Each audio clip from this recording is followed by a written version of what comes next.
Welcome to this episode of The Green Economy, and we're going to look at everything about your garbage.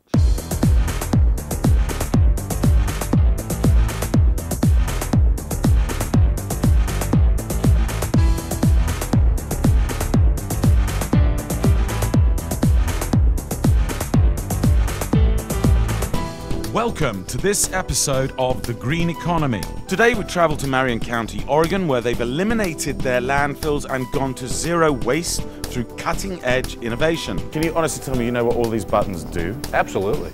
Local government has turned to private business to burn their garbage and turn it into electricity. What's it feel like to have something to do with producing electricity today? It's right here.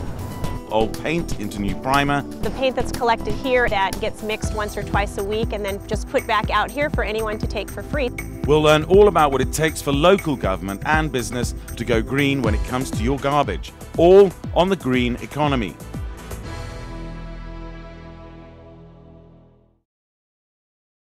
I'm here in Marion County, Oregon, where quite literally nothing goes to waste. Garbage turned into raw power, electricity. Recyclables turned into brand new products. And then it gets better. Look at this. Oil, cooking oil. This becomes biodiesel, powers vehicles. Paint. We've all got these in our backyard. Somewhere, what does it become? Fresh new paint.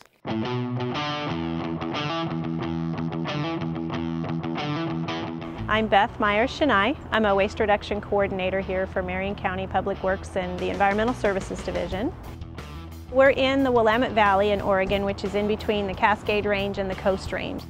Over the last 10 to 25 years, the population in this area of the country has exploded. Local officials were forced to look at how to best manage the waste without filling up landfill and marring the beautiful landscape of the Pacific Northwest. Their solution was groundbreaking. We knew there's only so much space, we know what rate waste is being generated at, and unfortunately that rate was increasing. So we knew we were going to run out of space there unless we found a way to reduce the garbage significantly. And after looking into it, it was decided that siting a waste-to-energy facility here, which would reduce the volume of waste by 90%, as well as not needing the extensive permitting that you need for having it be a landfill with organic waste that's decomposing and creating methane and methane capture and all of that. Burn garbage?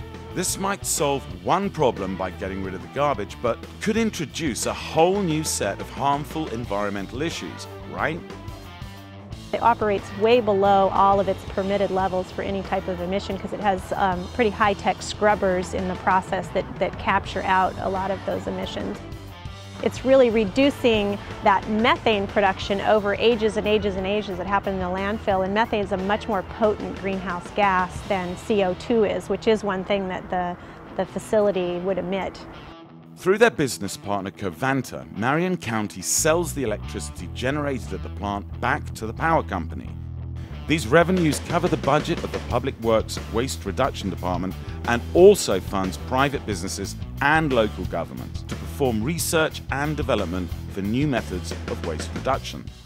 In addition, Marion County has been a leader in curbside recycling for items never considered recyclable. We've got cooking oil, antifreeze can be collected, motor oil can be collected, batteries can be collected. It's all because those are marketable items. Anytime there's a good market and we can connect in and we get the haulers to get on board, we try to implement those things as soon as possible. Marion County was an early adopter of a whole new concept in managing garbage. Counties have their watersheds, but can garbage have its own boundary? What about recycled products? Yeah, we've got waste sheds when you're looking at what's happening with waste in a state. Instead of drawing boundaries around where water is running off the surface to a stream, we're drawing boundaries about where waste is collected and where it's moving to a central location. Much of the success in recycling is because of private partnerships with businesses who have found a market for these products. This also generates new jobs. When we know that it's getting diverted from our waste stream and being used to contribute to our economy, especially if it's a local economy like our biodiesel plant is right here from your waste vegetable oil, those are really great partnerships. It's just a win-win situation.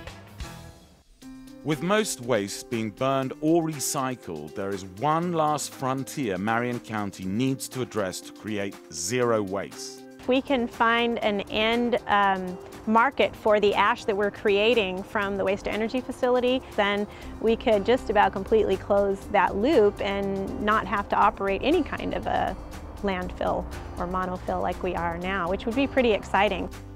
When all is said and done, Beth at Marion County takes an unusual perspective on the future of her job as a government worker. My goal as a waste reduction coordinator is to kind of work my way right out of a job.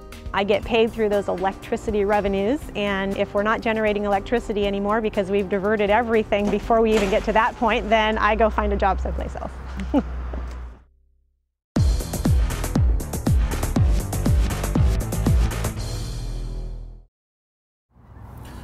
Don, what are we doing today? We're in Marion County, Oregon today, Andrew, and we're going to see a waste-to-energy facility. Garbage turning into electricity. Today's your day that you've been waiting for to talk trash. Gotta love that. Green stuff, trash talk. Something like that. Anyway, it sounds fun. Hi, Russ. Morning, gentlemen. Hello, Russ. Good to see you. And welcome to Kamata Energy in Brooks, Oregon. The waste-to-energy plant in Brooks, Oregon is an exciting place where refuse is turned into renewable energy. The facility is operated by Kamata, a worldwide energy company with facilities in Europe, Asia, and the Americas. The concept is simple: bring in garbage from the community, sort it, load it into burners, let it heat up water, which turns into steam, which turns a generator, which makes electricity. With high-tech scrubbers, the smoke generated is mixed back into the ash and very little is released into the atmosphere. Russ from Kamata is here to show us how it works. So what is this? Houston Space Center? Austin Powers set? I mean... It's close. Really, what we're looking at is our two processing units here at the facility. Built in 1985, started up in 1986, and then we've been upgrading and running the process since that time.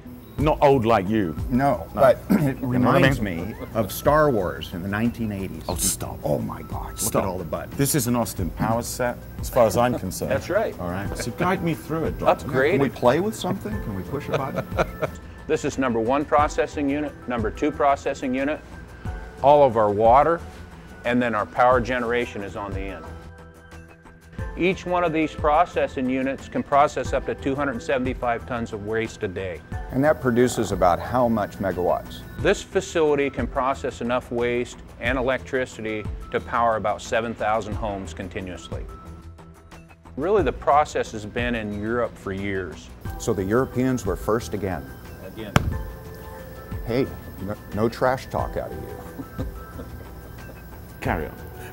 if we follow the process on through, we take that waste, we push it out onto this grate surface where we burn the waste. We're burning at about 2,000 degrees Fahrenheit. We make steam out of it. So all of that area is surrounded with tubes of water. So we take that water to steam, and then that steam we collect into piping systems and direct it towards our generator where we make electricity. All of the ash that comes off the grate goes into an ash discharger where it's cooled in a water bath, and then it's hydraulically pushed out onto a conveyor system to go out to our ferrous metal collection area. We collect out about 60 to 80 tons a week of ferrous metal that are sold, over 5,000 tons a year. Then we take all of that air that we use to burn that waste and go out into emission controls, and then up our stack, or our exhaust from the facility. What do you think of that then, Squire? I think we're onto something here. You This do? is significant waste to energy. Oh my gosh, Andrew. For a long time, it was a real controversial subject. People just didn't believe it. My gosh. What's going on? I think you tripped an alarm. You scared me. I thought you pushed a button. I'll push your button in a minute, pal.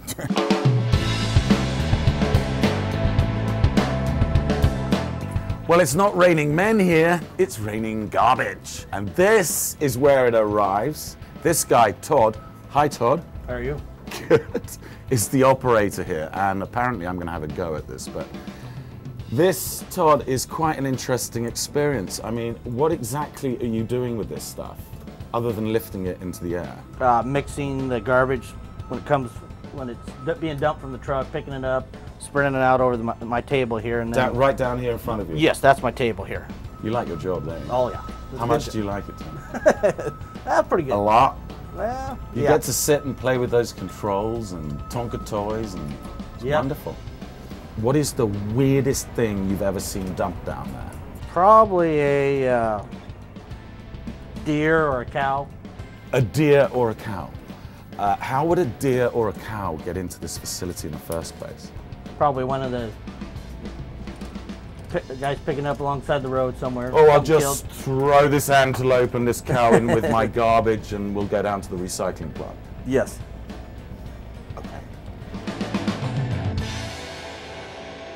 So I've got to fluff this thing now, right? I've got to pick up a pile of this and like fluff it to make sure there's no tree stumps or dead animals. Yes. Pick it up there. Just pick it up and then we're going to fluff this. Yeah. It's not that difficult. Where do you want me to take this up to? The number 2 hopper right Number there. 2 hopper. You've really got to concentrate on this, haven't you? Yeah. Okay, now in. Okay, go ahead and release it. Oh, that felt so good. You're a very decent man, Todd. I've really enjoyed this time with you. It's kind of warm and fuzzy. Yes, it's a good time.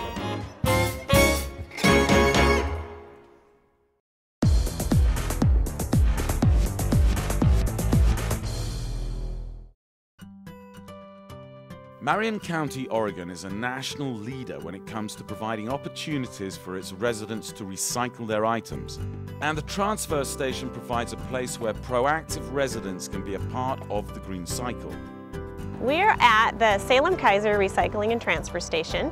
This is where residents can bring recyclables if they don't have curbside recycling or they've got materials that aren't accepted in the curbside program. We do have an extra collection here for many other items that aren't accepted curbside. Again, private businesses have been given the opportunity to take recycled items and turn them back into cash. After it's collected here, it's source separated, so it's a nice pure stream of either glass of different colors or paper or metals, aluminums, tin, and so Allied Waste then gets to market that material and find the best buyer for it. When items cannot be picked up at the curb, the transfer station provides a place where almost any item can be brought, including trash. We have collection facility for bicycles. There's a program that will go through the bikes, and any bikes they find good usable parts or that they can refurbish, they teach kids how to do that. The kids get skills on refurbishing bicycles. We also have a St. Vincent de Paul collection trailer here, so if people bring items that are still usable besides bicycles, they can donate them there at the trailer instead of having them recycled, which would break them down. It takes more energy to do that than just to reuse the item as is if it's still good. Marion County has worked hard to partner with other non-profits and businesses to take non-traditional items which could be reused or resold. A new part of the recycling movement is to take the old paint, mix it, and give it away as grey primer. The paint that's collected here and collected from curbside, we have a mixing station up near the transfer pit that gets mixed once or twice a week and then just put back out here for anyone to take for free, so they can use it for a project where they don't care so much about color or if they need a primer or something like that, so that just gets turned around and reused again also.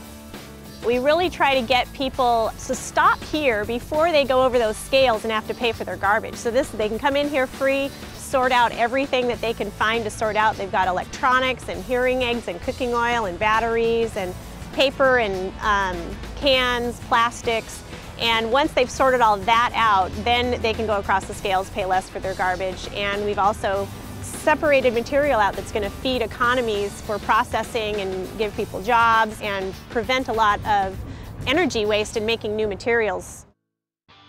Even with the efforts of Marion County, they continue to be flexible and support the market as it grows. Over the course of, a few decades now, as we slowly incorporate new things, we've got recycling of glass and paper and metals has been going on for quite a while, but now we've got new things like biodiesel, where we're collecting this used cooking oil, and it's got a whole new industry of creating fuels out of that cooking oil. Anytime there is a market that starts to develop for a certain material, Marion County is trying to start working with our cooperators here to see if there's a way we can incorporate large-scale collection of that item and divert it from our waste stream. We want to make sure we're really diverting as much waste as possible just so we don't have to pay as much to deal with it in the county, but then there's the side benefit of this material getting back out into the economy and used in other ways.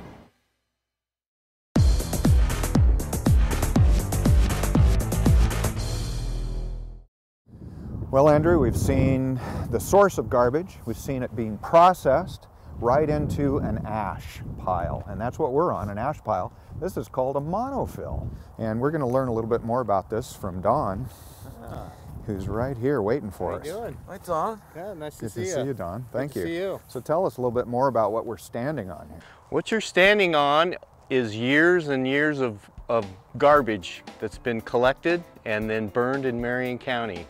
And it's been burned and incinerated at the waste energy facility. The residual is ash, just like what you would burn in your fireplace. Right now it's a resource that's basically sitting here. We're looking at the potential of mining this and using it as an aggregate and also recovering the metals out of it.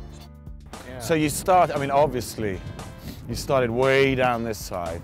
And there's grass on the top, so that's the completed. That's a final closure, what we call a final closure, and it's been capped with a high-density polyethylene, like a thick plastic bag. It's got a drain net on top of that, and then 18 inches of cover soil where we just grow a grass mound. So periodically, down the side here, you can see these pipey kind of mechanical-y things. Everywhere that you see that's not tarped, rain that hits the open ash cell percolates down through the ash, hits the bottom liner, it runs to these sumps, and then we have pumps down there that we pump what we call leachate, which is the water that's percolated down, leached down through.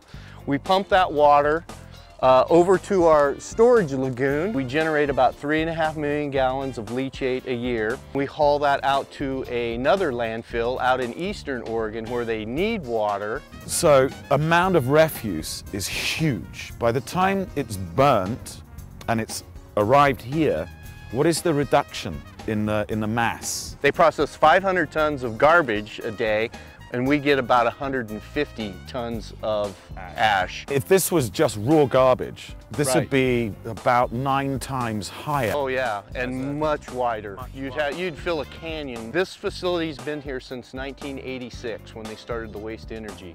So you've got 12 years of garbage over there, and then this has been operational since 1998, so we've got another 12 years here. Andrew, as promised, here we are at the lagoon. This isn't a lagoon, Don. This is a lagoon. That doesn't look like a lagoon. It doesn't look like it has water in it. There's no deck chairs, there's no pina coladas, there's no nothing. This is a lagoon, but there's a floating cover on top. Oh, forgive me for not realizing that. Let's go down there. Okay. Go down and After you. You got your sea legs on you? And after you as well. We're standing on a floating cover, Whoa. and this is an access hatch, and this is the leachate. Oh my That's the leeches in there. That's the salt water. If you swam in that, would you suffer any physical ailment? Nope. It's just salt water.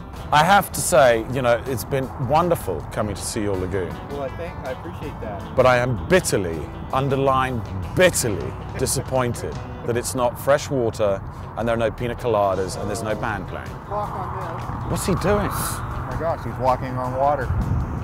Oh, I've got to try that. Moonwalk. The moonwalk. Woo-hoo! Who said you can't walk on water? That looks like too much fun. That was great. It's about all you can do on it, mind you, but Yeah. it was fun. Yeah. All right, Don. Okay, we did it. We did it. We've done a closed loop here. We've closed our loop. Yeah. Don, thank you so very much. Thanks for coming. Thank you, Don. You bet. Great education. Yeah, thanks. Great. Let us know when you open after the summer, right? Here on this series, The Green Economy, not everything we do is clean, not everything we do is pretty, but we do need more ideas. Please, please, go to thegreeneconomy.tv, and give us your ideas so we can call you and come out and see your green business.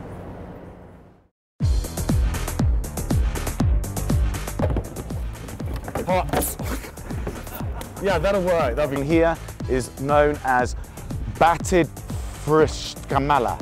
One is trying to remember an important question. I am, it's very important. And I'll think of it in just a minute.